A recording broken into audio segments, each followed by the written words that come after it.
Okay,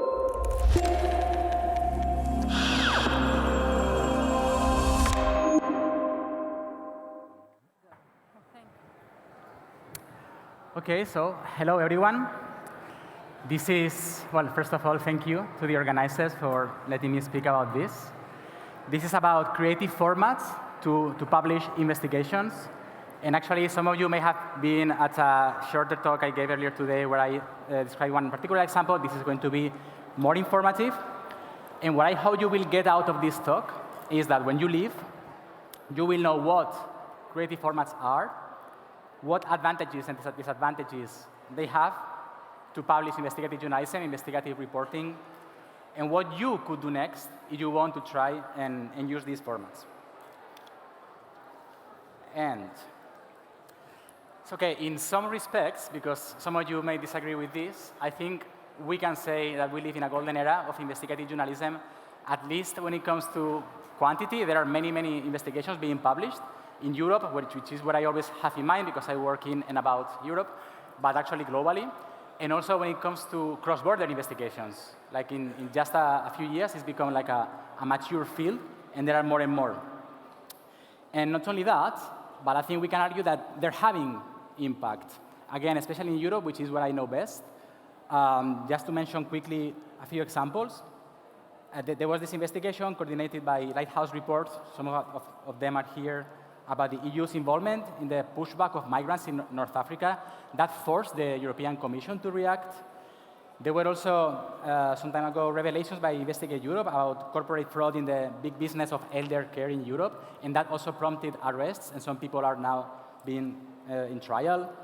Another investigations by Follow the Money and other media outlets reveal how fraudulent the voluntary carbon credit markets are, and that has pushed the sector to reform and some actors to go away.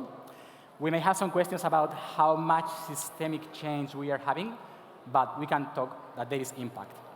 But this is one question that has been in my head, and I think in many people's heads. That's why we were talking about news avoidance. What about the general public? When it comes to these investigations, to big investigations, especially when I talk to colleagues who are not journalists or who are not experts, very often they are not even aware of the investigations. Or if they are, because these are often very big pieces of reporting, a lot of text, sometimes video, audio, infographics.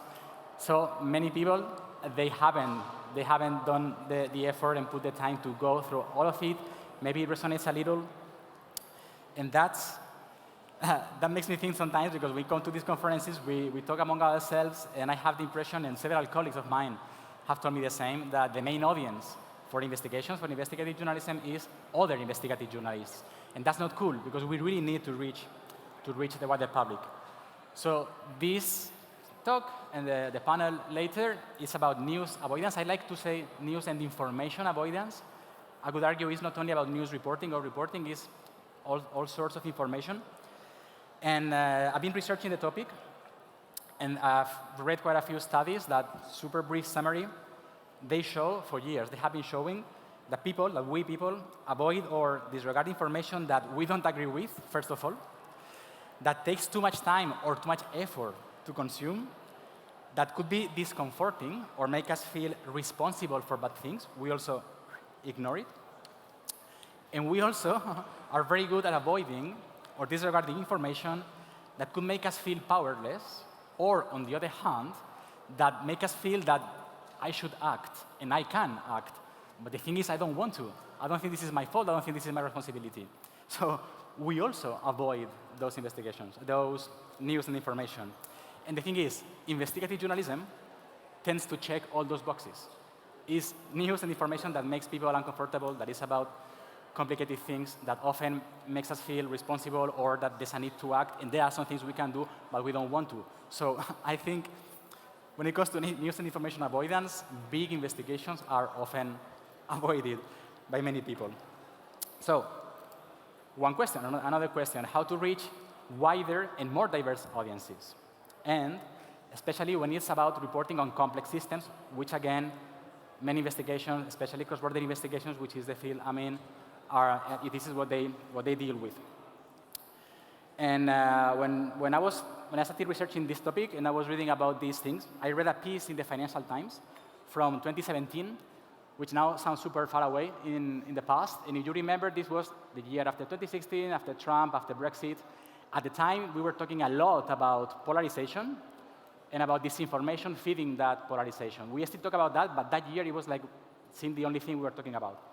And then I read this piece about that at the Financial Times, and it reported that there was another study that showed that people who ranked high in curiosity, being curious as a trait, were much more open to consume new information, to consider it critically, to change their views based on new information, and they were open to discuss with people who had different opinions.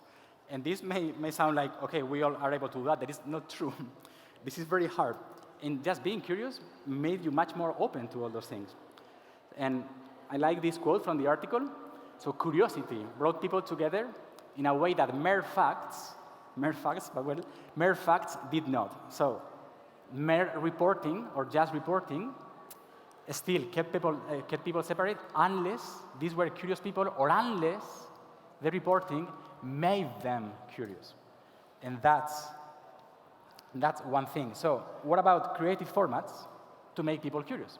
To make people curious about the topic at hand, about the reporting, about, okay, I'm going to read this or to consume this. So what about creative formats to reach those wider and more diverse audiences and to make them curious, to make them curious, interested, and engaged with the topics we investigated? So as I was doing this, I said, okay, I'm going to start experimenting with this myself. At the time I was, and still am, investigating corporate influence on public life in Europe. And then I said, okay, there's a lot of reporting, separated investigations in journalism, in academia, in activist research, as I call it. And I said, okay, I have to do something different if I want to contribute to the field. And I thought of this. This is what I'm publishing now, a satirical guide to undo corporate influence. And what makes it different is that it's a satirical how-to. It talks to an imaginary audience, which is someone working in the corporate world, and they want to make it big. They want to be able to keep making money, to maximize profits, even if the product they sell is toxic, because that happens in real life. And this is a guide that tells you how to do that. And then all with real examples from these big companies. All the real examples are from real life. They are based on investigations. So it's a creative format in the sense that it's not conventional. It's still text, also with cartoons in this case. Every chapter has one or more cartoons. But it's the satire, it's the making it as a fake guide. And then, I'm still working on this, but then I started also researching creative formats, like also doing journalistic research about journalism. And first of all, I've been mentioning it, what I understand as a creative format, a very simple non-scientific definition, is publishing journalistic content in formats that are not very common and go beyond the conventional text, audio, image, video. So that was text, but it wasn't common because of the satire, the fake guide. And some of the ones I'm going to mention are not especially new, but I consider them valid for this analysis because they are not common. So they still will make people say, whoa, this is different, this is new. So as I was researching, reading about it, compiling examples, talking to people who have been working on this, I saw that I could categorize them in some way, and this is what I did. So I'll tell you a little more. So this is my list. First, more simple, spicing up conventional storytelling. This is what I'm doing myself with the guide.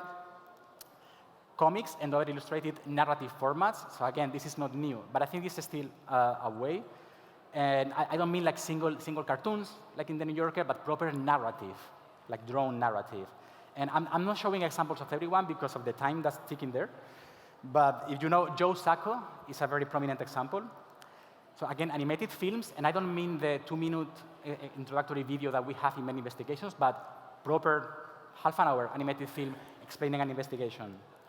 Theater, other stage shows, including music. I've compiled examples of everything, so you can reach out to me later, and I can tell you, and I'm planning to publish a database of examples, lessons learned. It will come later on. VR and AR, very trendy right now. Online games, which are some of the best known and best studied, but also card and board games. I found some very cool examples of investigations published as a board game. And posters, physical and digital, static and animated, in the case of digital, I think this is also a very good idea that can be exploited, putting them on cities, putting them on bus stops, which is a real example, and that we don't do it. City and field tours. I'm based in Berlin. I've been to a couple of tours in Berlin, in which an investigation was explained through a tour. They were really, really, really good, really cool experiences. Then workshops, other practical activities. This could be in the framework of a conference, other events at schools or high schools probably. And I think this is, and some colleagues are doing this. And again, I think this is a very, has very big potential. And then, yeah, other kind of interventions are happening in public spaces. And if I had shown you examples, they look super cool. And it's like, oh, God, great. I wish in my newsroom we had the time and the money to do this. Or I'm a freelancer, what can I do? So that's one of the questions. If, first of all, do they work to increase reach and impact of stories and related? Is it worth it? This is extra work, so that means extra money, extra time. We are already overworked. If we don't know whether it works, is it worth it? So the editor may ask, also, what's the journalistic value? Are we really reaching people? The non-editorial manager may ask, what's the point? What's the business case? So this is what I've been asking to people who have been doing this. As I compile the examples, I reach out to journalists, editors, non-editorial staff who have worked on this, and then it's still ongoing, my research, but I can already share with you some lessons learned, and this is what I hope is going to be useful insights that you can take from this talk. So first of all, I thought of even another categorization of all those examples in 3 groups. First, in-person live formats. Think of tours, workshops, stage events like theater, because they share commonalities. And then, this is main lessons learned. Enriching experience for the public, but they also told me, also very much for the journalists, which was something that they weren't expecting. Interaction, when these things were interactive, make people really engage with the story in a way that consuming, let's say, conventional formats didn't. Of course, generate a common and shared experience and conversation, because most of the time when we consume, again, conventional reporting is an individual experience. May allow people to add their voices to the story. I have a cool example. If we have time for the Q&A, I can tell you about it. I'm very, you can't see that, but it's really putting a lot of pressure. They tend to reach only your local audience. This is also what they told me, because one of the things that people, especially non-editorial, said, we want to do this to attract more audience who will pay. And this thing only attracted people who were already. But I also found examples in which they may bring new people. And very time-consuming, laborious, and maybe expensive. So a bit quick. Digital asynchronous formats. So things you do digitally, and that people may consume them at a different time, so you don't see it. And then this is unusual storytelling, like the one I'm doing, interaction, online games, VR, AR. So again, interaction, in this case, this can be measured in a way that the other formats didn't allow for, increases time spent a lot. They don't know exactly what people are doing with this time, but they could measure. Like a colleague told me, normal articles, people could be an average of 1 minute and 20 seconds in them, and then we did an online game, and the people would spend 20 minutes. And that was crazy. But maybe, we don't know whether the people were there actively at 20 minutes, but wow. Then also they found out that then the digital things they were doing were being used in schools, like normal schools, and also journalism schools, to be taught either about the topic or about journalism. And that, I have another cool example about this, about VR, how it may help reach new audiences. This was it's a VR documentary about Fallujah in Iraq, which was made the capital of the so-called Islamic State, and then it was expelled from there, and people came back to their homes, and there were many improvised explosive devices. And some colleagues of mine made a VR documentary that you could really step into. And then once it was available on the online store where you can download these apps, they saw that it had 500,000 downloads, which was a lot. And even though they don't know who exactly downloaded it, but most of the users, like the big majority of the users there, are teenagers who use those headsets to play games. So they are assuming that they reached maybe a few 100,000 teenagers, with this kind of war reporting that otherwise couldn't. And for example, in this case and in other cases, these may allow people to really, as much as that's possible, get themselves in other people's shoes experience. Like in this case, different realities as other people. Sometimes long shelf life. A colleague told me, we were surprised. We did, again, it was an online game, 2017 maybe. And then years later, when we were like seeing the 10 most read articles of the year, that was still showing up. And it was the only old piece that was still showing up, so very interesting.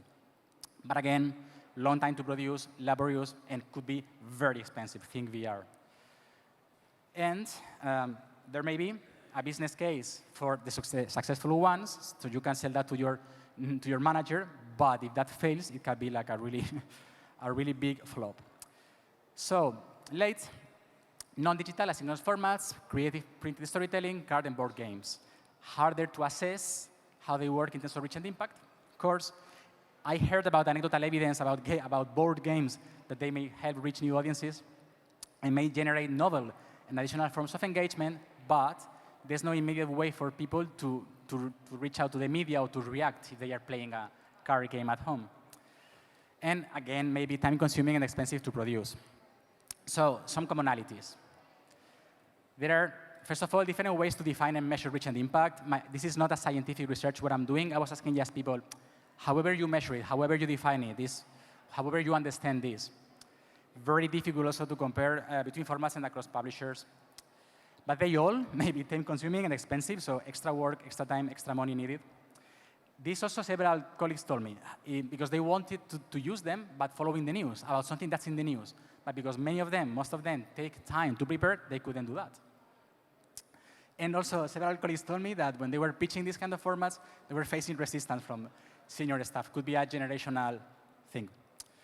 And I think this is very important, coming from the non-editorial. They were often seen, when they decided, let's do something like this, as one-off experiments. I think the word experiment is good to learn, but I think the one-off and the no long-term planning is not good.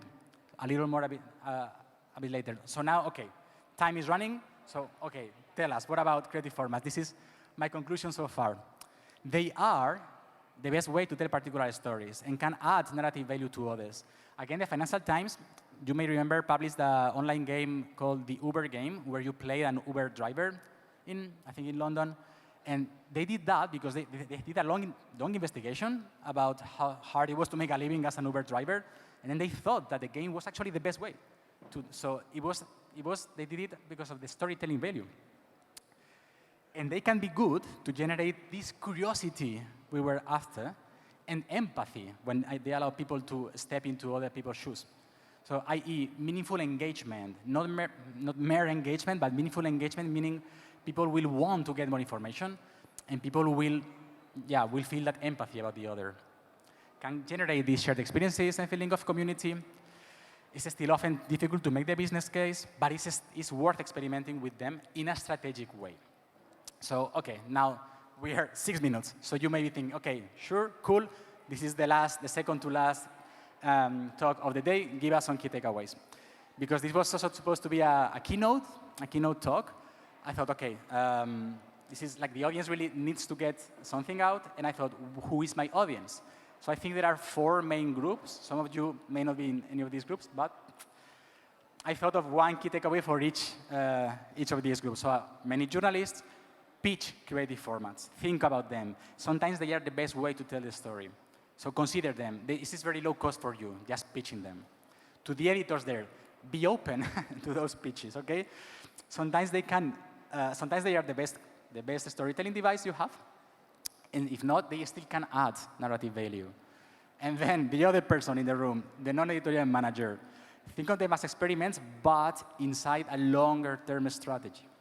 And then to the funders, I hope there are some funders here, give us money to experiment with them in those strategic ways.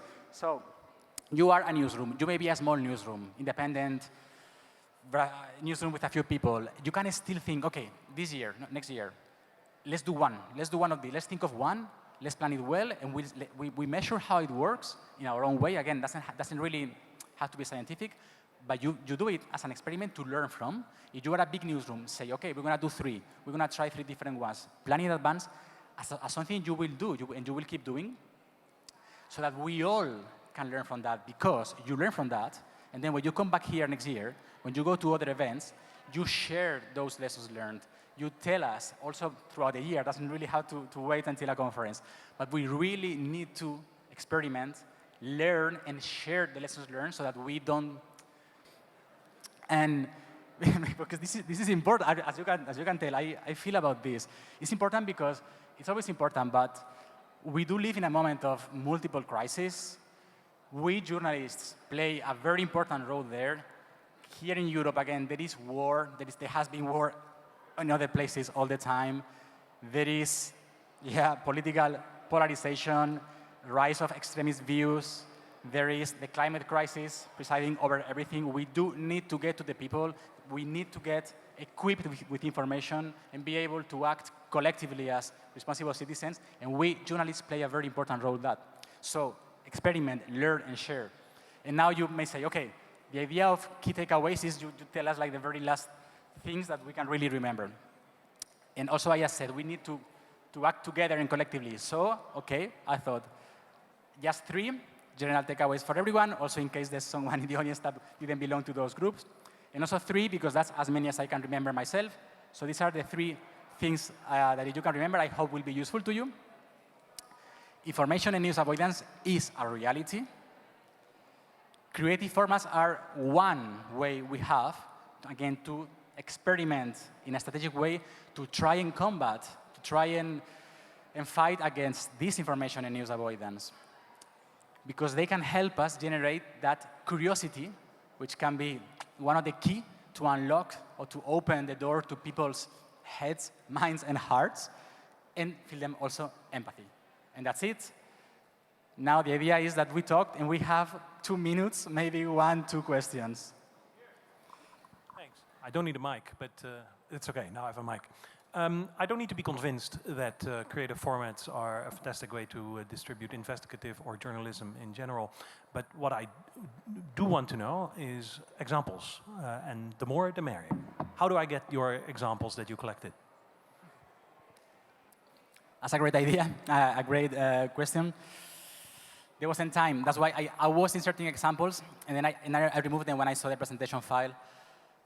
At this point, you have to reach out to me. I mean, I have a spreadsheet that's growing every day, and I aim to publish it as a kind of, I want to publish articles in outlets about journalism, and then some kind of online database where the example, the few basics, but also the lessons learned and who to talk to about that. So, but if not, you can reach out to me. And maybe 1 last, or maybe 2 last ones if they're quick. So here, just.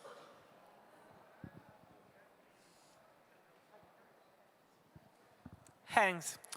And as you know, I is improving and wasn't very fast to the point now that I can create videos. Some which got me a thick camera just a few years ago. Do you think I generated videos helping just another method to spread news on the internet? It would be the future. I generated videos, but to the point I might replace animation. I didn't get the question. I'm very afraid. Sorry. I generate I is advancing and very, very fast to the point that create videos. Do you think I generated videos would be just another method to spread publishing for news, to news? To the point, I generated videos replace VR. So AI-generated videos, you mean? Yes. Okay, time is over. When it comes to this, in the example I mentioned earlier, as I said in the other talk, I talked about a way to use ChatGPT-like models, not videos in this case. I think that's a whole other thing. I hope that's a tool we can use ourselves to produce better content. But it's such a big topic that you are bringing about. It has so many risks. I think there's so much hype about how good and how bad AI can do that I think it's too complicated now to give you a brief answer, and I'm really sorry. And I'm sorry that I didn't get to show examples too.